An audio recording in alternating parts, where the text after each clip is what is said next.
మన ప్రభు అయిన యేసుక్రీస్తు వారి నామమున ప్రతి ఒక్కరికి నా హృదయపూర్వకమైన శుభాభివందనాలు ప్రియులారా.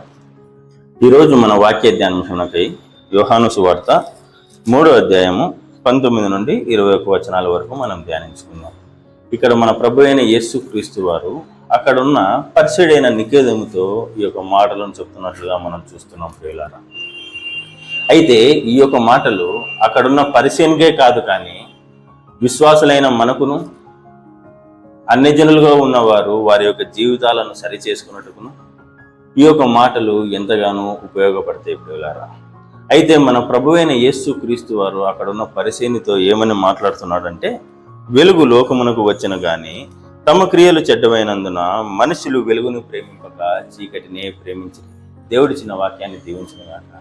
ఇక్కడ రెండు మాటలను మనం గమనించినట్లయితే, ఇక్కడ వెలుగు అనే మాటను మనం చూస్తున్నాము, అలానే చీకటి అనే మాటను కూడా మనం చూస్తున్నాం ప్రియులారా. ఈ యొక్క వెలుగు మన ప్రభువైన యేసుక్రీస్తు వారికి సాదృశ్యంగా కనపడుతున్నది. ఆ యొక్క వెలుగు నిత్య జీవమునకు మార్గముగా కనపడుతున్నది ప్రియులారా. అయితే ఇక్కడ చీకటి పాపానికి సాదృశ్యంగా కనపడుతున్నది. ఇదిగో ఆ యొక్క పాపానికి సాదృశ్యంగా కనపడుతున్న ఆ యొక్క చీకటి ఆ యొక్క అగ్నిగుండానికి సాదృశ్యంగా మనకు కనపడుతున్నట్లుగా మనం చూస్తున్నాం ప్రియులారా. చీకటి పాపము. అయితే ఇక్కడ లోకంలో ఉన్న మనుషులు తమ క్రియలు చెడ్డవైనందున చీకటినే ప్రేమించిది అనే మాటను మనం చూస్తున్నాం ప్రియులారా. మనుషులు ఆ యొక్క చీకటిని అనగా పాపాన్ని ప్రేమిస్తున్నారు. వారు వెలుగుని ప్రేమింపక చీకటినే ప్రేమించిది అనే మాటను మనం చూస్తున్నాము. లోకంలో పాపం ఉన్నది, లోకంలో చీకటి ఉన్నది. ఇదిగో ఆ యొక్క లోకంలో వ్యభిచారం ఉన్నది, జారత్వం ఉన్నది, నరహత్యం ఉన్నది, దొంగతనము ఉన్నది, అలానే దుర్మార్గం ఉన్నది, బలత్కారం ఉన్నట్లుగా మనం చూస్తున్నాం ప్రియులారా. మనుషులు క్రియలు చెడ్డవైనాయి, మనుషులు చెడిపోయి ఉన్నారు.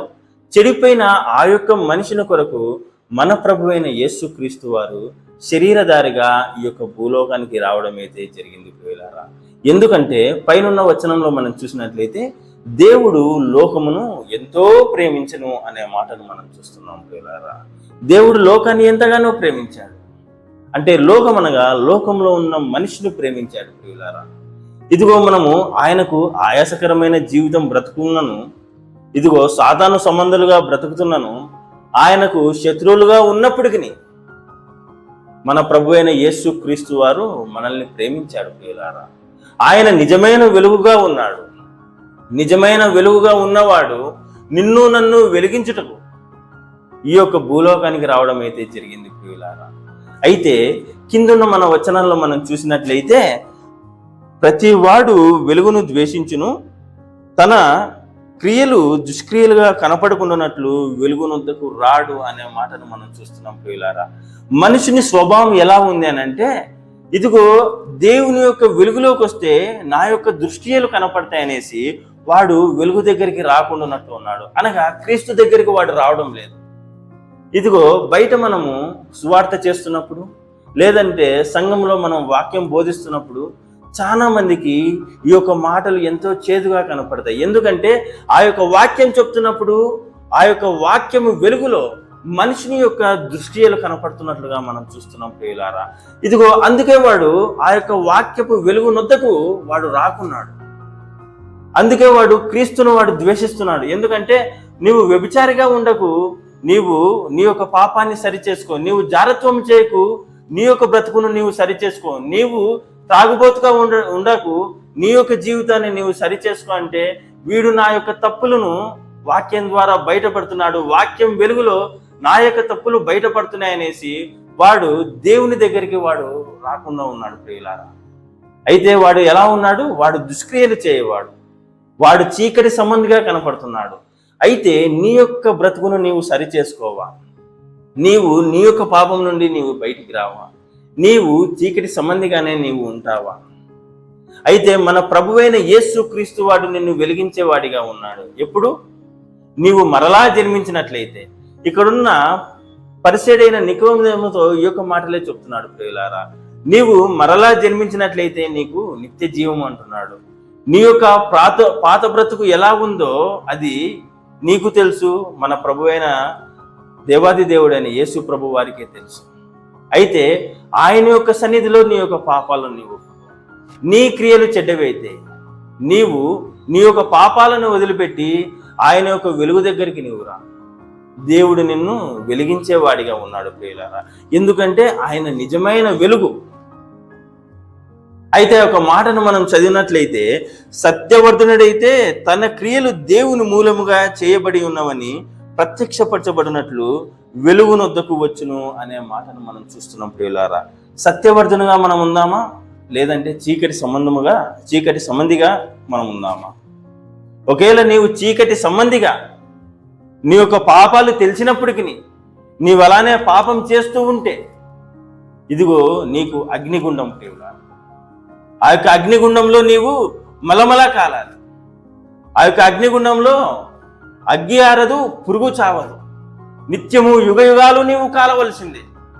అయితే నీవు మరలా జన్మించినట్లయితే, నీ యొక్క తప్పులు నీవు తెలుసుకున్నట్లయితే, నీవు సత్యవర్ధనుడుగా తన క్రియలు దేవుని మూలముగా చేయబడి ఉన్నవని ఎరిగి దేవుని వెలుగునొద్దకు మనము ప్రత్యక్షపరచబడతాం ప్రియులారా. అయితే ఎప్పుడైతే నీవు దేవుని వెలుగునొద్ద నీవు ప్రత్యక్షపరచబడతావో నీవు వెలిగింపబడతావు కదా. ఎందుకంటే మన ప్రభువైన యేసు క్రీస్తు వారు నిజమైన వెలుగుగా మనం ఇక్కడ చూస్తున్నాం ప్రియులారా. యోహాను సువార్త 8వ అధ్యాయము 12వ వచనంలో మనం చూసినట్లయితే, అక్కడ వ్యభిచార అయిన స్త్రీని క్షమించిన తర్వాత ఈ యొక్క మాటలు చెప్తున్నాడు ప్రియులారా. నేను లోకమునకు వెలుగును అనే మాటను మనం చూస్తున్నాము. నన్ను వెంబడించిన వాడు చీకటిలో నడవక జీవపు వెలుగు కలిగి ఉండునని వారితో చెప్పును అనే మాటను మనం చూస్తున్నాం ప్రియులారా. ఆయన నిజమైన వెలుగుగా కనపడుతున్నాడు. నిజమైన వెలుగుగా కనబడిన అతను నన్ను వెంబడించుమని అంటున్నాడు. అయితే మన ప్రభువైన యేసు క్రీస్తు వారిని వెంబడిస్తే మనము నిజమైన జీవపు వెలుగు మనం కలిగి ఉంటాం ప్రియులారా. నీవు వెలిగింపబడతావా? వెలిగింపబడడానికి నీవు సిద్ధంగా ఉన్నావా? లేదంటే ఆ యొక్క చీకటి సంబంధముగానే ఉండి నీవు ఆ యొక్క అగ్నిగుండంలో నీవు కాల్తావా? నిన్ను నీవు ఆత్మ పరిశీలన చేసుకో. నిన్ను నీవు పరిశీలన చేసుకున్న తర్వాత, ఇదిగో నీ యొక్క పాపాలు నీవు చెడ్డగా కనపడితే నీవు మన ప్రభువైన యేసు క్రీస్తు వారి వెలుగునొద్దకి నీవు రా. నీ యొక్క బ్రతుకును సరిచేయడానికి ఆయన సిద్ధ మనసు కలిగిన వాడు ప్రియులారా. అయితే ఈ యొక్క లోకానికి నీ కోసము నా కోసమే ఆయన వచ్చాడు. అయితే విశ్వాసంలో ఉన్న మనము, ఆత్మీయ జీవితం బ్రతుకుతున్న మనము, ఇదిగో చీకటి సంబంధిగా ఉన్నవారు కనపడినప్పుడు సంఘంలో ఎంతో మంది సంఘానికి వస్తుంటారు.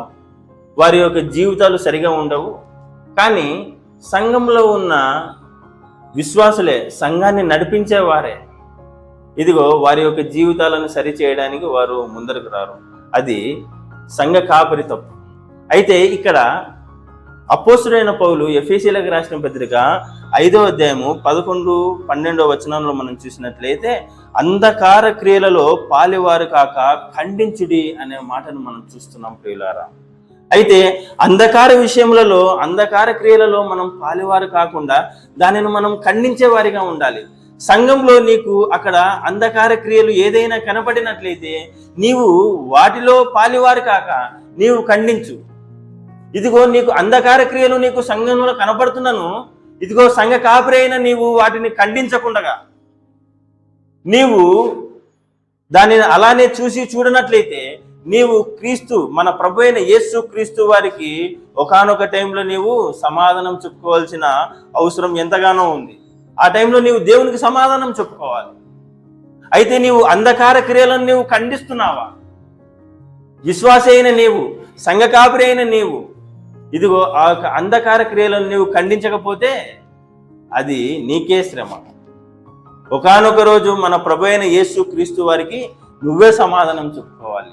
అయితే ఇంకా కిందున్న మాట మనం చూసినట్లయితే ఎఫెసీయులకు రాసిన పత్రికలో, ఇదిగో సమస్తమును ఖండింపబడి వెలుగు చేత ప్రత్యక్షపరచబడుతున్నది వెలుగే కదా అని అంటున్నాడు ప్రియులారా.